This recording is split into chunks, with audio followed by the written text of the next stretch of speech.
नमस्कार दोस्तों, आपका स्वागत है आपके अपने चैनल स्टडी वाइन्स ऑफिशियल पर। तो आज की इस वीडियो में हम परमाणु की संरचना के बारे में पढ़ेंगे, जिसमें हम अलग अलग परमाणु मॉडल देखेंगे।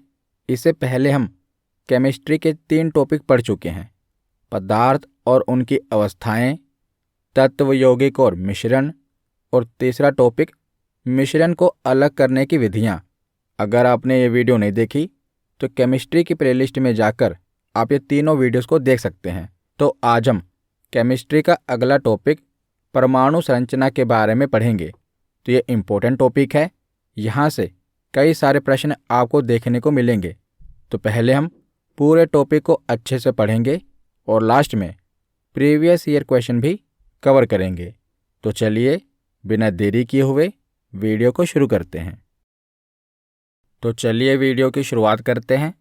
परमाणु संरचना को पढ़ने से पहले हम देख लेते हैं कि आखिर परमाणु होता क्या है, एटम होता क्या है। वैसे तो मैं आपको इसके बारे में बता चुका हूँ, लेकिन फिर भी एक बार देख लेते हैं कि परमाणु कहते किसे हैं। तो परमाणु पदार्थ की संरचनात्मक इकाई है। यह किसी तत्व का वह सूक्ष्मतम भाग है जिसमें उस तत्व के सभी रासायनिक गुण उपस्थित होते हैं। तो जो भी ब्रह्मांड में उपस्थित जो भी पदार्थ है ना, पदार्थ की सबसे छोटी इकाई कौन सी होती है, यानी कि पदार्थ का सबसे सूक्ष्मतम भाग कौन सा होता है, तो परमाणु होता है। तो परमाणु किसी पदार्थ की सबसे छोटी इकाई है जो स्वतंत्र अवस्था में नहीं पाई जाती, बल्कि ये रासायनिक अभिक्रिया में भाग ले सकती है। और जो अणु होता है या मॉलिक्यूल होता है, ये क्या होता है, तो अणु 2 या 2 से अधिक परमाणुओं से मिलकर बना होता है और ये प्रकृति में स्वतंत्र अवस्था में पाया जाता है। तो अणु और परमाणु इसमें डिफरेंस होता है। तो परमाणु क्या है, परम अणु, यानी कि अणु का भी छोटा रूप परम अणु। तो परम अणु से ही परमाणु बना है। तो तत्व, परमाणु और अणु क्या होता है, तो तत्व एक ही प्रकार के परमाणुओं से मिलकर बना होता है। जैसे जो लोहे की छड़ है, ये लोहे के परमाणुओं से ही मिलकर बनी होती है। तो तत्व क्या होता है, वो एक ही प्रकार के परमाणुओं से मिलकर बना होता है। और परमाणु और अणु में क्या डिफरेंस है, तो जैसे हाइड्रोजन का ये एक परमाणु है और ये हाइड्रोजन का दूसरा परमाणु है। तो हाइड्रोजन के 2 परमाणु मिलकर हाइड्रोजन का एक अणु बनाएंगे। H+H ये क्या है, परमाणु है, और H2 ये क्या है, अणु है। तो मैंने आपको बताया ना कि जो अणु होते हैं ये 2 या 2 से अधिक परमाणुओं से मिलकर बने होते हैं। तो परमाणु अणु से भी छोटा रूप है। तो आगे अब हम देखते हैं। तो भारतीय दर्शन में भी परमाणुवाद का उल्लेख है, तो ये भी हम पढ़ लेते हैं। तो भारतीय दर्शन में सृष्टि के मूल में 5 महाभूत की संकल्पना की गई है, जिसमें वायु, अग्नि, जल, पृथ्वी तथा आकाश को द्रव्य, द्रव्य यानी कि पदार्थ, द्रव और द्रव्य में अंतर होता है। द्रव यानी कि लिक्विड, और जो द्रव्य होता है इसे मैटर यानी कि पदार्थ कहते हैं। तो द्रव्य का मूल तत्व माना गया है। इंडियन फिलॉसफी में किसी भी पदार्थ का मूल तत्व 5 तत्वों को माना जाता है: वायु, अग्नि, जल, पृथ्वी तथा आकाश। इन्हें 5 महाभूत कहा जाता है। और इसी दार्शनिक परंपरा की एक शाखा वैशेषिक दर्शन में महर्षि कणाद हुए हैं। तो महर्षि कणाद ने 6ठी शताब्दी ईसा पूर्व में सृष्टि के मूल में 4 प्रकार के तत्वों को स्वीकार किया था: वायु, अग्नि, जल तथा पृथ्वी। इन्होंने आकाश को नहीं स्वीकारा था।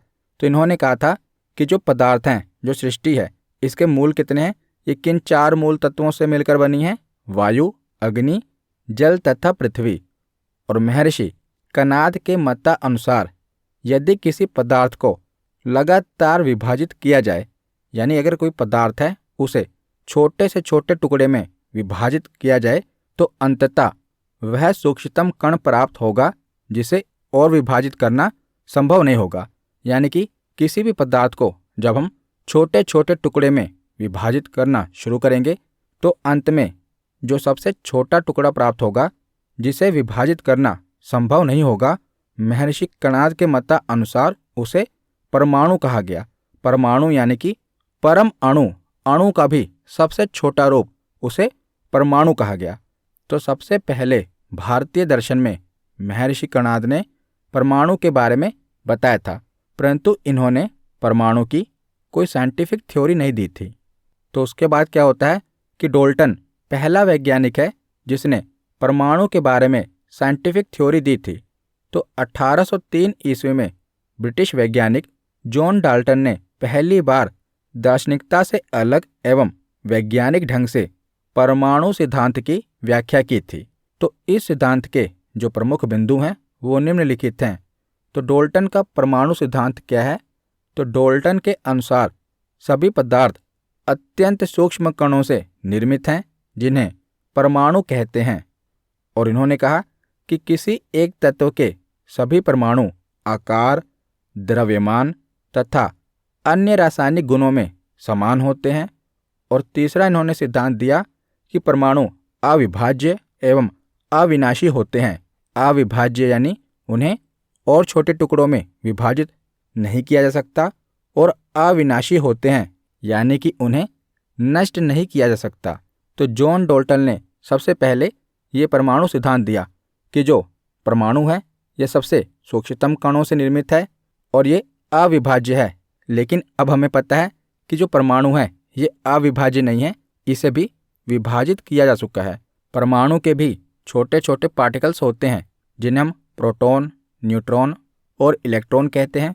पर पहले जब डाल्टन ने सिद्धांत दिया था तो डाल्टन ने बताया था कि जो परमाणु है ये अविभाज्य है। तो आगे अब हम देखते हैं। तो 19वीं शताब्दी के लगभग अंत तक परमाणु को सभी पदार्थों का मौलिक एवं अविभाज्य कण माना जाता था, परंतु J Thomson, Ernest Rutherford, Niels Bohr और जेम्स चैडविक आदि वैज्ञानिकों के प्रयोगों ने परमाणु की अविभाज्यता की संकल्पना को गलत सिद्ध कर दिया, क्योंकि इन्होंने अपने विभिन्न मॉडलों के आधार पर परमाणु की संरचना की व्याख्या की तथा परमाणु के आंतरिक भाग में इन्होंने अन्य अपरमाणुविक कणों की उपस्थिति सिद्ध की गई, यानी कि परमाणु के अंदर सब एटॉमिक पार्टिकल्स के बारे में पता लगाया, जैसे कि इलेक्ट्रॉन, प्रोटॉन, न्यूट्रॉन। ये किसके पार्टिकल्स हैं? तो ये परमाणु के ही कण हैं, परमाणु के ही पार्टिकल्स हैं। आगे हम इनके बारे में पढ़ेंगे, पहले देख लेते हैं जहाँ से डायरेक्ट क्वेश्चन बनता है। तो इलेक्ट्रॉन की खोज किसने की थी? डायरेक्ट ये प्रश्न पूछा जाएगा कि इलेक्ट्रॉन की खोज किसने की थी? तो इलेक्ट्रॉन की खोज की थी जे थॉमसन ने। कब की थी? तो 1897 में जे थॉमसन ने इलेक्ट्रॉन की खोज की थी। प्रोटॉन की खोज किसने की? तो देखिए, प्रोटॉन की खोज तो गोल्डस्टीन ने की थी, परंतु प्रोटॉन का नामकरण यानी कि उसका नाम प्रोटॉन रखा किसने था? तो रदरफोर्ड ने। प्रोटॉन की खोज तो गोल्डस्टीन ने की थी, परंतु गोल्डस्टीन ने इसका नाम प्रोटॉन नहीं रखा था। इसने केवल एटम में एक पार्टिकल की खोज कर दी जो कि प्रोटॉन था, परंतु बाद में रदरफोर्ड ने इसका नाम प्रोटॉन रखा था। और न्यूट्रॉन की खोज किसने की? तो सबसे आखिर में न्यूट्रॉन की खोज हुई थी जो कि चैडविक ने की थी 1932 में। तो इसका द्रव्यमान भी पूछा जाता है। तो इलेक्ट्रॉन का द्रव्यमान कितना होता है? इसका मास कितना होता है? तो 9.1 गुना 10⁻31 किलोग्राम इसका मास होता है। प्रोटॉन का मास कितना होता है? तो इसका द्रव्यमान 1.6725 गुना 10⁻27 किलोग्राम। और न्यूट्रॉन का द्रव्यमान कितना होता है? तो 1.6748 गुना 10⁻27 किलोग्राम। तो द्रव्यमान के हिसाब से देखा जाए तो सबसे भारी कौन सा है? तो आपको लगेगा कि इलेक्ट्रॉन सबसे भारी है, क्योंकि इसका द्रव्यमान शुरुआत ही 9.1 से हो रही है।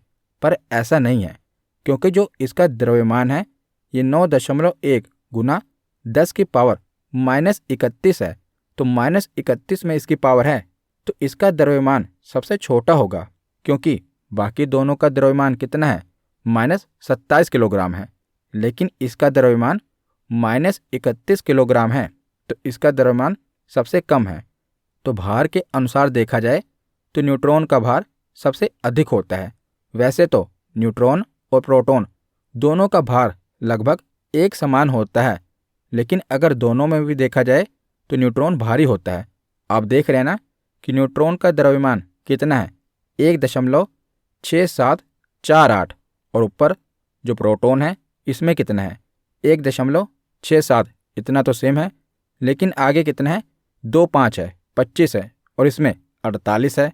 तो इसीलिए न्यूट्रॉन का भार प्रोटॉन से थोड़ा सा अधिक है। तो सबसे भारी होता है न्यूट्रॉन, उससे हल्का होता है प्रोटॉन, और सबसे हल्का होता है इलेक्ट्रॉन। और इनके ऊपर कौन सा चार्ज पाया जाता है, कौन सा विद्युत आवेश पाया जाता है, तो इलेक्ट्रॉन का जो चार्ज होता है, आवेश होता है, नेगेटिव होता है, प्रोटॉन का पॉजिटिव होता है, और न्यूट्रॉन पर कोई चार्ज नहीं पाया जाता। ये न्यूट्रल यानी कि उदासीन होता है, ये न्यूट्रल होता है। तो इलेक्ट्रॉन पर नेगेटिव चार्ज होता है, प्रोटॉन पर पॉजिटिव चार्ज होता है, और न्यूट्रॉन पर कोई चार्ज नहीं होता। तो यहाँ से डायरेक्ट प्रश्न पूछे जाते हैं, इसीलिए याद रखिएगा। तो आगे अब हम जो अलग अलग परमाणु मॉडल दिए गए हैं वो पढ़ते हैं। तो सबसे पहले देखते हैं थॉमसन का परमाणु मॉडल। तो जे थॉमसन के परमाणु मॉडल के अनुसार जो परमाणु है एक धनावेशित गोला होता है, यानी कि पॉजिटिवली चार्ज गोला होता है। तो सबसे पहले थॉमसन ने बताया कि जो परमाणु होता है ना, ये एक धनावेशित गोला होता है जिसका निर्माण प्रोटॉन से मिलकर होता है, यानी कि प्रोटॉन पर धनावेशित चार्ज होता है और ऋणावेश इलेक्ट्रॉन इस गोले में बिखरा होता है। तो आगे अभी आपको समझ आ जाएगा कि थॉमसन क्या कहना चाहता है। तो इसकी संरचना क्या है, थॉमसन ने जो अपना मॉडल दिया इसकी संरचना क्या है, स्ट्रक्चर क्या है। तो थॉमसन के परमाणु मॉडल के अनुसार इन्होंने परमाणु को एक तरबूज के समान माना था। इनका मानना था कि जो एक परमाणु है वो एक तरबूज की तरह है, उसकी संरचना एक तरबूज की तरह है। कैसे? इनके अनुसार जो तरबूज का लाल वाला भाग होता है ना, जिसे हम खाते हैं, वो प्रोटॉन होता है, और जबकि जो इलेक्ट्रॉन होता है ये तरबूज के बीज के समान बिखरे होते हैं। तो उस समय तक न्यूट्रॉन के बारे में पता नहीं चला था।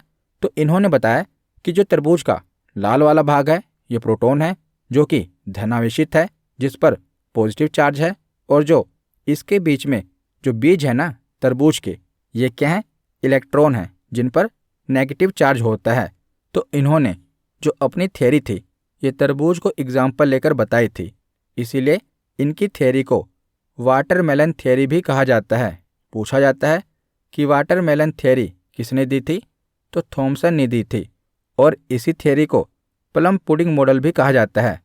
तो वाटरमेलन थ्योरी और प्लम पुडिंग मॉडल कौन सा है, किसने दिया था, थॉमसन ने दिया था। तो थॉमसन के मॉडल में कमियां क्या थी, जो इन्होंने ये सिद्धांत दिया था इसमें कमी क्या थी।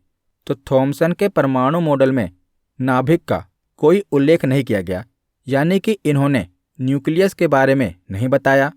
दूसरी कमी क्या थी कि यह मॉडल परमाणु की स्थिरता यानी कि स्टेबिलिटी ऑफ एटम समझाने में भी असफल रहा, क्योंकि जो परमाणु है स्थायी है, लेकिन ये समझा नहीं पाए कि परमाणु स्थायी कैसे है, स्थिर कैसे है।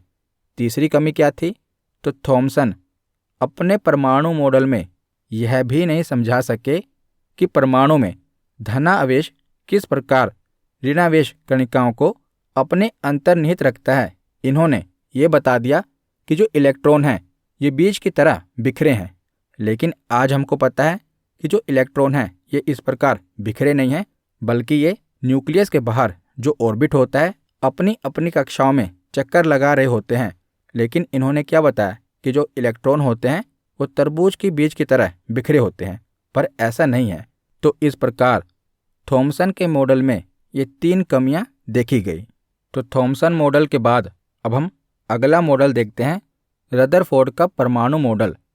तो रदरफोर्ड ने क्या किया, थॉमसन के मॉडल में हमने देखा कि बहुत सारी कमियां पाई गई। तो उसके बाद क्या हुआ कि रदरफोर्ड ने एक एक्सपेरिमेंट किया। तो वर्ष 1911 में रदरफोर्ड ने सोने से निर्मित अत्यंत पतली परत यानी कि गोल्ड फॉइल पर अल्फा कणों की बौछार करके एक प्रयोग किया। तो इस प्रयोग से क्या कंक्लूजन निकला? तो इन्होंने क्या किया कि एक सोने की पतली चादर ली और उसके ऊपर अल्फा कणों की बौछार की, जिसे निष्कर्ष क्या निकला? इन्होंने सोचा था कि जो परमाणु होता है वो ठोस होगा, जिससे क्या होगा कि जो अल्फा कणें हैं ये ज़्यादातर टकराकर वापस आ जाएंगी। लेकिन जब इन्होंने एक्सपेरिमेंट किया तो ये चौंक गए। इन्होंने देखा कि ज़्यादातर जो अल्फा कणें हैं सीधा ही ये जो सोने की पतली परत है इसके आर पार हो गई, बिल्कुल सीधी रेखा में।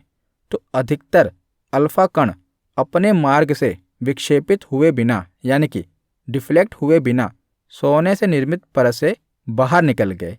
इसीलिए इसे यह निष्कर्ष निकला कि परमाणु के भीतर का अधिकांश भाग खोखला होता है, रिक्त होता है। तो परमाणु का जो अधिकांश भाग है इस एक्सपेरिमेंट से पता चला कि वो खोखला होता है। उसके बाद इन्होंने देखा कि बहुत कम संख्या में जो अल्फा कण हैं ये अपने मार्ग से विक्षेपित हुए हैं, यानी कि जिस रास्ते से वो गए हैं एकदम सीधी रेखा में नहीं गए, थोड़े से डिफ्लेक्ट हो गए। तो बहुत ही कम संख्या में जो अल्फा कण हैं ये अपने मार्ग से विक्षेपित हुए, जिससे यह निष्कर्ष निकाला गया कि परमाणु में धनावेशित यानी कि पॉजिटिवली चार्ज्ड भाग बहुत कम होता है। क्योंकि जो अल्फा कण है ये भी पॉजिटिव है, तो अगर परमाणु में पॉजिटिव चार्ज होगा तो वो तो अपनी ओर अट्रैक्ट करेगा, पॉजिटिव को नेगेटिव अपनी ओर अट्रैक्ट करेगा। लेकिन अगर परमाणु में पॉजिटिव चार्ज है तो क्या होगा कि वो उसे डिफ्लेक्ट कर देगा, विक्षेपित कर देगा। तो कुछ अल्फा कणें जो विक्षेपित हो गई, डिफ्लेक्ट हो गई, तो उसे पता चला कि परमाणु में बहुत ही कम भाग है जो कि पॉजिटिवली चार्ज है। और इन्होंने क्या देखा कि बहुत ही कम अल्फा कण परमाणु के मध्य भाग से टकराकर वापस आ गई, जिसे यह निष्कर्ष निकाला गया कि परमाणु का संपूर्ण धनावेश यानी कि संपूर्ण पॉजिटिवली चार्ज भाग एवं द्रव्यमान इसके केंद्र में ही निहित है, और जिसे इन्होंने नाभिक कहा। तो परमाणु के नाभिक की खोज यानी कि न्यूक्लियस की खोज किसने की? रदरफोर्ड ने की। इन्होंने देखा कि जो परमाणु का मध्य भाग है वहाँ से अल्फा कणें टकराकर सीधा वापस आ गई, जिससे इन्हें पता चला कि जो परमाणु का मध्य भाग है वो धनावेशित है यानी कि पॉजिटिवली चार्ज है। और हमें पता है कि परमाणु के मध्य भाग में जो न्यूक्लियस है उसमें कौन कौन से पार्टिकल्स हैं? तो प्रोटॉन है और न्यूट्रॉन है। तो उस समय तक तो न्यूट्रॉन की खोज नहीं हुई थी, और आगे चलकर जब न्यूट्रॉन की खोज हुई भी तो न्यूट्रॉन पर तो कोई चार्ज नहीं होता, यानी कि वो तो न्यूट्रल होता है, तो उसकी तो बात छोड़ दो। और जो प्रोटॉन होता है उस पर पॉजिटिव चार्ज होता है। तो इससे ये पता चल गया कि जो परमाणु का नाभिक है, न्यूक्लियस है, वो पॉजिटिवली चार्ज है, धनावेशित है। और जो परमाणु का द्रव्यमान है, भार है, वो भी नाभिक के कारण ही है। यानी कि अगर किसी परमाणु का द्रव्यमान पूछा जाए कि बताइए इसका द्रव्यमान कितना है, तो जो उसके नाभिक का भार है, नाभिक यानी कि नाभिक में कौन कौन से पार्टिकल्स हैं? प्रोटॉन और न्यूट्रॉन। तो प्रोटॉन और न्यूट्रॉन के भार को जोड़ दिया जाए तो वही परमाणु का द्रव्यमान होगा। और नाभिक का आकार परमाणु के कुल आकार की तुलना में बहुत छोटा होता है। तो रदरफोर्ड ने अपने इस एक्सपेरिमेंट से काफ़ी चीज़ें क्लियर कर दी। तो इनके मॉडल के मुख्य बिंदु क्या निकले? तो पहला तो इन्होंने बताया कि परमाणु का संपूर्ण धनावेश एवं द्रव्यमान इसके केंद्र में निहित होता है। तो जो पॉजिटिव चार्ज है इसके केंद्र में है, जिसे नाभिक कहते हैं, न्यूक्लियस कहते हैं। और दूसरा मुख्य बिंदु क्या है इनके मॉडल का? तो इन्होंने बताया कि जो इलेक्ट्रॉन हैं ये नाभिक के चारों ओर निश्चित वृत्ताकार कक्षाओं में गति करते हैं। तो इन्होंने बताया कि जो इलेक्ट्रॉन हैं ये नाभिक के चारों ओर गति कर रहे हैं, यानी कि नाभिक के चारों ओर चक्कर लगा रहे हैं। तो रदरफोर्ड ने परमाणु की तुलना सौर मंडल से की है, जिसमें जो नाभिक है वो सूर्य के समान है, और जो इलेक्ट्रॉन है ये इसके चारों ओर गतिशील ग्रहों के समान है। तो जैसे जो हमारा सोलर सिस्टम है, सौर मंडल है, उसके केंद्र में सूर्य है, तो उसी प्रकार परमाणु के केंद्र में क्या है? नाभिक है। और सूर्य के चारों ओर कौन चक्कर लगा रहे हैं? तो ग्रह चक्कर लगा रहे हैं। उसी प्रकार नाभिक के चारों ओर कौन चक्कर लगा रहे हैं? तो इलेक्ट्रॉन चक्कर लगा रहे हैं। तो इन्होंने परमाणु की तुलना सोलर सिस्टम से की है। तो रदरफोर्ड ने जो परमाणु मॉडल दिया, इसमें भी कुछ कमियां थी। तो कौन कौन सी कमी थी? तो पहली कमी तो ये थी कि रदरफोर्ड के अनुसार ऋणावेशित जो इलेक्ट्रॉन हैं, ये नाभिक के चारों ओर चक्कर लगाते हैं। इन्होंने बताया ना कि जो इलेक्ट्रॉन है ये नाभिक के चारों ओर चक्कर लगाते हैं, परंतु विद्युत गतिकी यानी कि इलेक्ट्रोडायनेमिक्स के नियम के अनुसार कोई भी चक्रण करता हुआ आवेशित कण विकिरण का उत्सर्जन करेगा। ये क्या होता है अभी मैं आपको बताऊंगा, पहले पढ़ लेते हैं कि चक्रण करता हुआ कोई भी आवेशित कण विकिरण का उत्सर्जन करेगा, जिससे क्या होगा? उसकी ऊर्जा में कमी होती जाएगी और लगातार घटती ऊर्जा के साथ वह नाभिक के पास आता जाएगा और अंततः ऊर्जाहीन होकर वो नाभिक में गिर जाएगा। तो रदरफोर्ड के अनुसार क्या था? इन्होंने बताया कि जो इलेक्ट्रॉन है वो नाभिक के चारों ओर चक्कर लगा रहे हैं, परंतु एक नियम है इलेक्ट्रोडायनेमिक्स का नियम। इसके अनुसार क्या है कि कोई भी पार्टिकल जिसमें एक्सेलरेशन है यानी कि त्वरण है, जो गति कर रहा है, वो धीरे धीरे क्या होगा? अगर वो गति कर रहा है तो उसकी ऊर्जा में यानी कि एनर्जी में कमी आती जाएगी और धीरे धीरे क्या होगा? उसकी एनर्जी घटती जाएगी, क्योंकि जो आवेशित कण है, इलेक्ट्रॉन है, वो क्या कर रहा है? चारों ओर नाभिक के चक्कर लगा रहा है। तो जब वो एक्सेलरेट कर रहा है यानी कि गति कर रहा है तो क्या होगा? उसकी एनर्जी में कमी आती जाएगी और एक टाइम क्या होगा कि उसकी एनर्जी पूरी तरह से खत्म हो जाएगी, जिसके बाद में क्या होगा कि वो तो बीच में जो नाभिक है उसमें आकर गिर जाएगा। तो इस प्रकार तो जो परमाणु है वो अस्थायी हो जाएगा, क्योंकि इलेक्ट्रॉन चक्कर लगाते रहेंगे और एनर्जी में कमी आती रहेगी और उसके बाद वो नाभिक में आकर गिर जाएंगे। तो इससे तो यह पता चलता है कि परमाणु अस्थायी है, लेकिन ऐसा तो नहीं है, परमाणु तो स्थायी है। तो ये नहीं बता पाए कि आखिर परमाणु स्थायी कैसे है। इलेक्ट्रॉन चक्कर लगा रहे हैं फिर भी परमाणु स्थायी कैसे है? तो ये परमाणु की स्टेबिलिटी नहीं बता पाए। और दूसरी कमी क्या थी कि इस मॉडल ने नाभिक के बाहर गतिशील इलेक्ट्रॉनों की व्यवस्था के विषय में भी कुछ स्पष्ट नहीं किया। यानी कि जो इलेक्ट्रॉन चक्कर लगा रहे हैं, इन्होंने ये तो बता दिया कि नाभिक के चारों ओर इलेक्ट्रॉन चक्कर लगा रहे हैं, लेकिन नाभिक के बाहर जो ऑर्बिट है, जो कक्षाएं हैं, उसमें कितने इलेक्ट्रॉन हैं, यानी कि उनकी व्यवस्था क्या है, किस ऑर्बिट में कितने इलेक्ट्रॉन हैं, उनकी व्यवस्था के बारे में ये नहीं बता पाए। तो रदरफोर्ड के परमाणु मॉडल की ये कमियां थी। तो रदरफोर्ड के परमाणु मॉडल के बाद बोर का परमाणु मॉडल आया।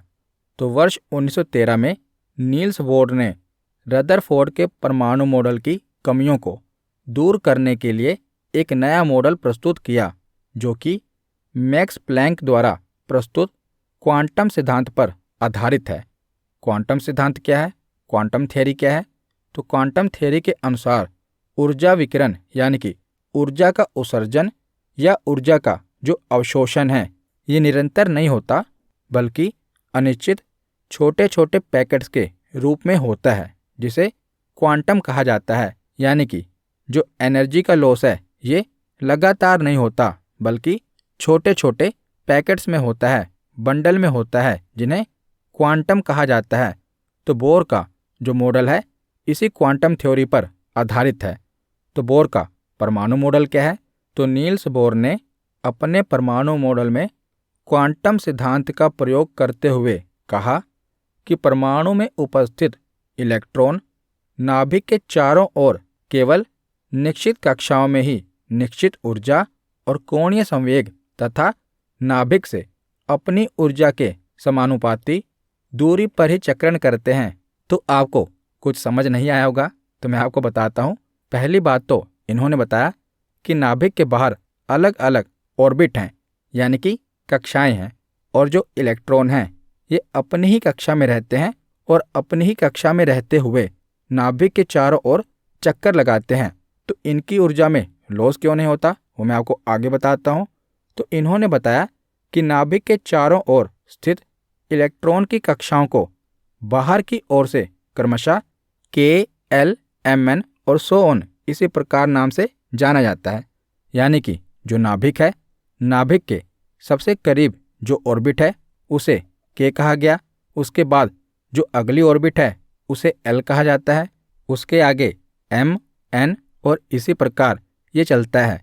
इसको आप नंबर में भी प्रदर्शित कर सकते हैं। जो के ऑर्बिट है उसे पहली ऑर्बिट यानी कि फर्स्ट ऑर्बिट, एल को सेकंड ऑर्बिट, एम को थर्ड ऑर्बिट और इसी प्रकार ये क्रम आगे बढ़ता जाएगा। तो बोर ने बताया कि प्रत्येक कक्षा यानी कि प्रत्येक ऑर्बिट की एक निश्चित ऊर्जा होती है और इसीलिए इन्हें ऊर्जा स्तर भी यानी कि एनर्जी लेवल भी कहा गया। तो बोर ने बताया कि जो ये ऑर्बिट है ना, प्रत्येक ऑर्बिट का अपना एक एनर्जी लेवल है, अपना एक ऊर्जा स्तर है। तो जो भी इलेक्ट्रॉन इन ऑर्बिट पर रहते हैं और न्यूक्लियस के चारों ओर चक्कर लगाते हैं, तो जब तक इलेक्ट्रॉन अपने ऑर्बिट पर हैं तब तक उनकी एनर्जी में कोई परिवर्तन नहीं होगा, यानी कि उनकी ऊर्जा में कोई परिवर्तन नहीं होगा, क्योंकि जो प्रत्येक ऑर्बिट है उसका अपना एक ऊर्जा स्तर है, अपना एक एनर्जी लेवल है। और जब तक इलेक्ट्रॉन अपने एनर्जी लेवल यानी कि अपने ऑर्बिट में रहेंगे उनकी ऊर्जा में कोई कमी नहीं आएगी। लेकिन जैसे ही वो इलेक्ट्रॉन चाहें कि हम दूसरी कक्षा में चले जाएं, तो या तो उनकी ऊर्जा में हानि होगी या तो उन्हें अपनी ऊर्जा बढ़ानी होगी। तो कब उनको अपनी ऊर्जा कम करनी पड़ेगी और कब बढ़ानी पड़ेगी वो हम आगे देखते हैं। तो नील्स बोर ने 3 केस बताए। पहला केस है कि जब इलेक्ट्रॉन अपनी मूल कक्षा में चक्कर लगाता है तो वह ऊर्जा का उत्सर्जन नहीं करता, यानी कि उसकी ऊर्जा में कोई परिवर्तन नहीं होता। जो भी इलेक्ट्रॉन है वो जिस कक्षा का है, अगर वो अपने ही ऑर्बिट में चक्कर लगा रहा है तो उसकी ऊर्जा में कोई परिवर्तन नहीं होगा। दूसरा केस क्या है कि जब कोई इलेक्ट्रॉन नाभिक से दूर वाली कक्षा में जाता है, अर्थात निम्न कक्षा से उच्च कक्षा में जाता है, तो वह बाहरी स्रोत से ऊर्जा ग्रहण कर लेता है, अर्थात उसकी ऊर्जा बढ़ जाती है। तो जब भी जो इलेक्ट्रॉन है, मान लीजिए वो के ऑर्बिट में है और के ऑर्बिट से अगर वो सोचे मुझे एल ऑर्बिट में जाना है, तो उसे क्या करना पड़ेगा, अपनी ऊर्जा को बढ़ाना पड़ेगा। लेकिन अगर कोई इलेक्ट्रॉन नाभिक के दूर वाली कक्षा से नाभिक के समीप वाली कक्षा में आता है तो वह ऊर्जा का उत्सर्जन करता है, यानी कि उसकी ऊर्जा में कमी होती है। तो 3 केस हो गए। अगर इलेक्ट्रॉन अपनी ही कक्षा में है तो उसकी ऊर्जा में कोई परिवर्तन नहीं होगा। लेकिन अगर इलेक्ट्रॉन अपनी कक्षा से ऊपर वाली कक्षा में जाना चाहता है तो क्या होगा, उसे ऊर्जा बढ़ानी पड़ेगी। लेकिन अगर इलेक्ट्रॉन ऊपर वाली कक्षा से नीचे वाली कक्षा में आएगा तो उसकी ऊर्जा में कमी होगी। ऐसा क्यों होगा? क्योंकि नील्स बोर ने बताया कि हर एक ऑर्बिट का अपना एक एनर्जी लेवल है। तो इस प्रकार इन्होंने जो रदरफोर्ड की पहली कमी थी जो वो नहीं बता पाए थे वो इन्होंने बता दी। और इसके बाद जो रदरफोर्ड के परमाणु मॉडल की दूसरी कमी क्या थी, वो इलेक्ट्रॉन की व्यवस्था को नहीं बता पाए थे कि किस ऑर्बिट में कितने इलेक्ट्रॉन होते हैं, तो वो भी इन्होंने बताया। तो इसका फॉर्मूला क्या होता है, किसी भी ऑर्बिट में कितने इलेक्ट्रॉन होते हैं, इसका एक फॉर्मूला है। फॉर्मूला क्या है, तो कक्षा में यानी कि ऑर्बिट में इलेक्ट्रॉनों की संख्या 2n² के अनुसार भरती है। n मतलब क्या है, नंबर, कौन से नंबर का वो ऑर्बिट है। न्यूक्लियस के जो सबसे करीब ऑर्बिट है वो पहला ऑर्बिट है, जिसे हम के ऑर्बिट भी कह देते हैं। उसके बाद जो है वो दूसरा ऑर्बिट है। तो n मतलब कि नंबर। तो पहली कक्षा में जो ऑर्बिट होगा, फॉर्मूला क्या है, 2n²। 2 तो रहेगा ही, 2 से मल्टीप्लाई होगा। पहले नंबर का ऑर्बिट है तो 1 का स्क्वायर 1 हो गया, तो 2 से मल्टीप्लाई करेंगे तो कितना आएगा, तो 2 आएगा। तो पहले ऑर्बिट में कितने इलेक्ट्रॉन होंगे, तो 2 इलेक्ट्रॉन होंगे। उसके बाद दूसरे ऑर्बिट में कितने इलेक्ट्रॉन होंगे, तो 2 मल्टीप्लाई बाय 2 के स्क्वायर, तो 2 का स्क्वायर कितना होता है, 4, तो 4 दूनी 8, तो दूसरे ऑर्बिट में 8 इलेक्ट्रॉन होंगे। इसी प्रकार तीसरे ऑर्बिट में कितने होंगे, सेम फॉर्मूला, 2n², तो 3 का स्क्वायर 9, 9 दूनी 18, तो तीसरे ऑर्बिट में 18 इलेक्ट्रॉन होंगे और चौथे ऑर्बिट में 32 इलेक्ट्रॉन होंगे। तो इसी प्रकार आप इस फॉर्मूले से किसी भी नंबर के ऑर्बिट में ये पता लगा सकते हैं कि किसी भी नंबर के ऑर्बिट में कितने इलेक्ट्रॉन होंगे। इसका फॉर्मूला क्या है? 2n²। तो आगे अब हम प्रोटॉन, न्यूट्रॉन और इलेक्ट्रॉन के बारे में पढ़ लेते हैं। वैसे तो शुरुआत में मैंने आपको इसके बारे में बता दिया है। तो ये पूरा डायग्राम है परमाणु का। परमाणु के न्यूक्लियस में यानी कि नाभिक में क्या होता है? प्रोटॉन और न्यूट्रॉन होता है। और परमाणु का जो द्रव्यमान होता है, भार होता है, वो भी प्रोटॉन और न्यूट्रॉन के भार को जोड़ दिया जाए तो परमाणु का भार पता चल जाता है। और प्रोटॉन पर पॉजिटिव चार्ज होता है और इसके चारों ओर जो इलेक्ट्रॉन होते हैं उन पर नेगेटिव चार्ज होता है। तो वर्ष 1886 में जर्मन के भौतिक विज्ञानी ई गोल्डस्टीन ने कैनाल किरणों की खोज की और बताया कि ये किरणें धनावेशित कणों से निर्मित हैं। और वर्ष 1919 में अर्नेस्ट रदरफोर्ड ने अपने प्रयोगों से यह सिद्ध किया कि परमाणु के केंद्र में धनावेशित कणों का संकेंद्रण होता है और रदरफोर्ड ने इन कणों को प्रोटॉन नाम दिया। तो इस प्रकार जो पॉजिटिवली चार्ज पार्टिकल्स के रूप में प्रोटॉन की खोज किसके द्वारा की गई? तो गोल्डस्टीन के द्वारा की गई।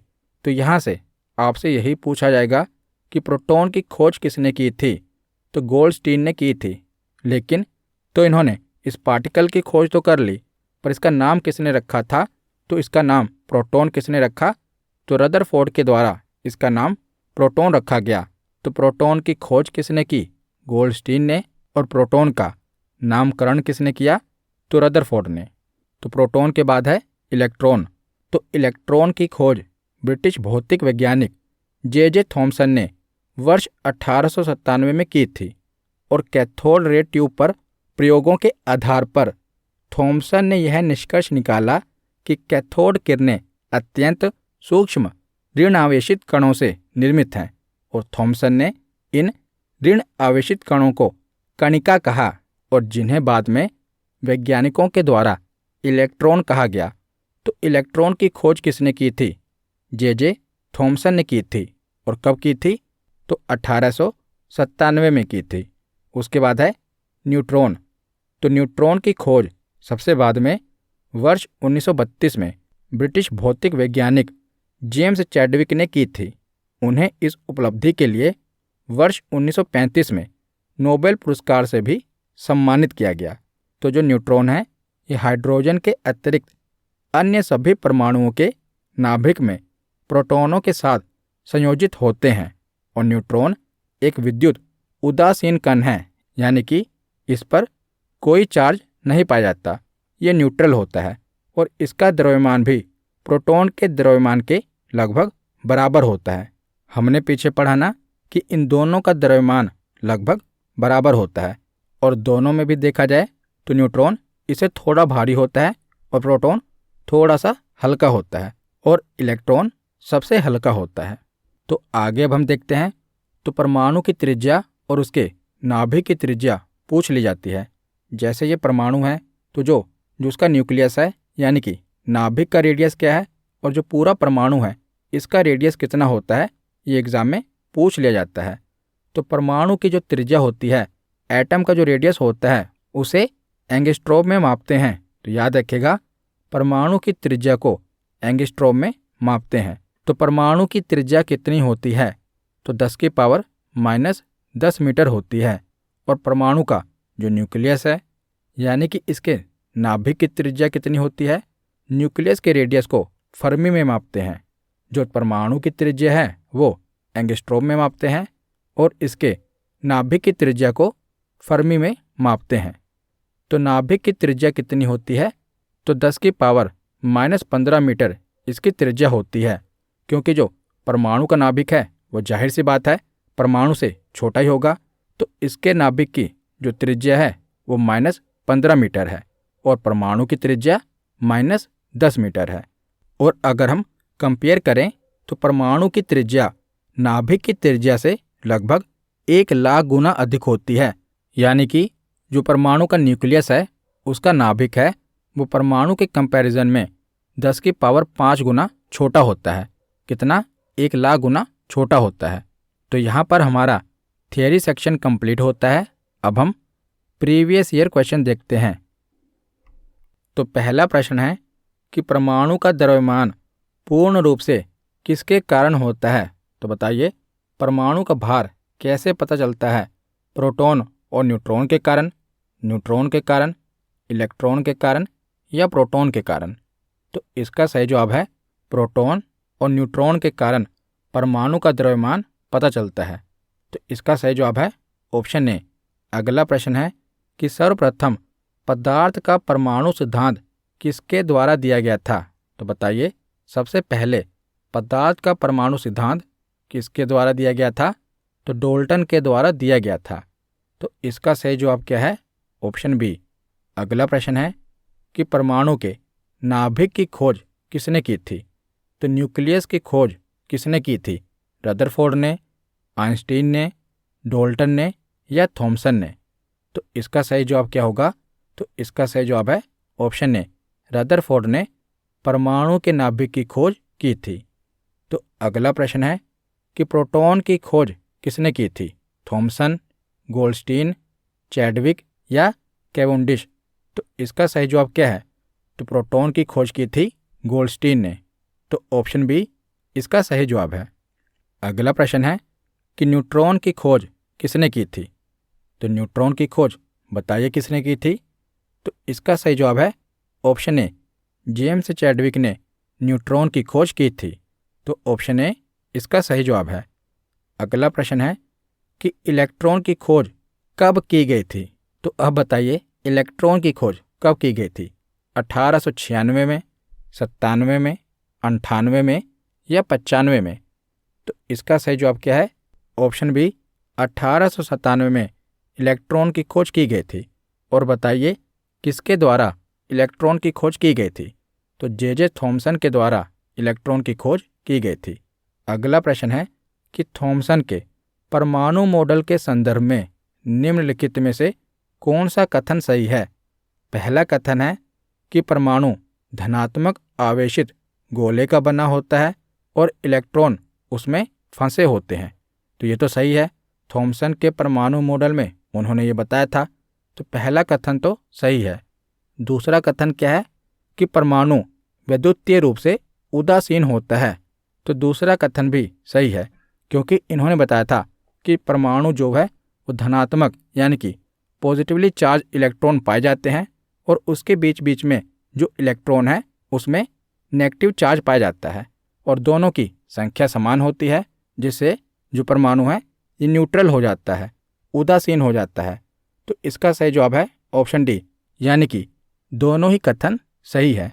अगला प्रश्न है कि रदरफोर्ड के अल्फा कण प्रयोग से यह पता चला कि परमाणुओं में डैश होता है, इलेक्ट्रॉन होता है, प्रोटॉन होता है, न्यूट्रॉन होता है या नाभिक होता है।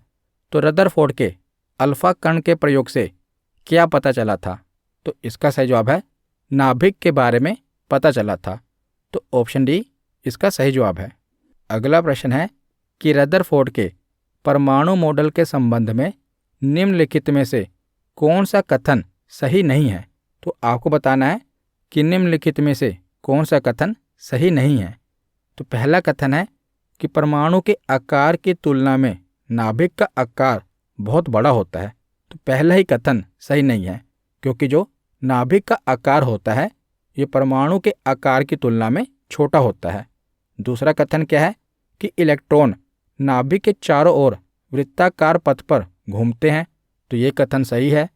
तीसरा कथन क्या है कि परमाणु में एक धनावेशित केंद्र होता है जिसे नाभिक कहा जाता है। ये भी सही है। चौथा कथन क्या है कि परमाणु का लगभग संपूर्ण द्रव्यमान नाभिक में होता है। तो चौथा कथन भी सही है। तो इस क्वेश्चन में ये पूछा गया है कि कौन सा कथन सही नहीं है।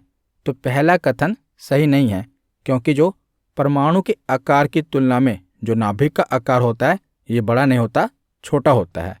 तो पहला कथन इसका सही जवाब है। अगला प्रश्न है कि परमाणु की प्रभावी त्रिज्या क्या है? तो परमाणु का रेडियस कितना होता है?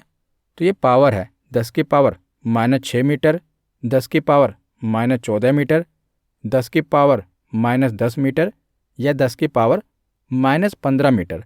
तो परमाणु की त्रिज्या क्या है? तो इसका सही जवाब है ऑप्शन सी, 10 की पावर -10 मीटर। तो इसका सही जवाब होगा ऑप्शन सी। तो आज का आखिरी प्रश्न है कि बोर की कक्षाओं को स्थिर कहा जाता है क्योंकि? तो बोर ने जो परमाणु मॉडल दिया था उसमें उन्होंने जो कक्षाएं बताई, ऑर्बिट बताई, उनको स्थिर माना जाता है। तो उसका कारण क्या है? तो कौन सा कारण सही है? क्योंकि प्रोटॉन नाभिक में स्थिर हैं इसीलिए उनकी कक्षाएं स्थिर रहती हैं। तो ये कथन गलत है। उनमें इलेक्ट्रॉन स्थिर रहते हैं इसलिए इनकी कक्षाएं स्थिर रहती हैं। तो ये भी कथन गलत है। तीसरा कथन है कि इनकी कक्षाओं की त्रिज्या निर्धारित होती है इसलिए ये स्थिर हैं। तो ये कथन भी गलत है। चौथा कथन है कि उनके इलेक्ट्रॉनों में निश्चित ऊर्जा होती है। तो ये कथन सही है। ऑप्शन डी इसका सही जवाब है। तो आज के वीडियो यहीं पर ख़त्म होती है। कैसी लगी ये वीडियो कमेंट सेक्शन में ज़रूर बताना। धन्यवाद।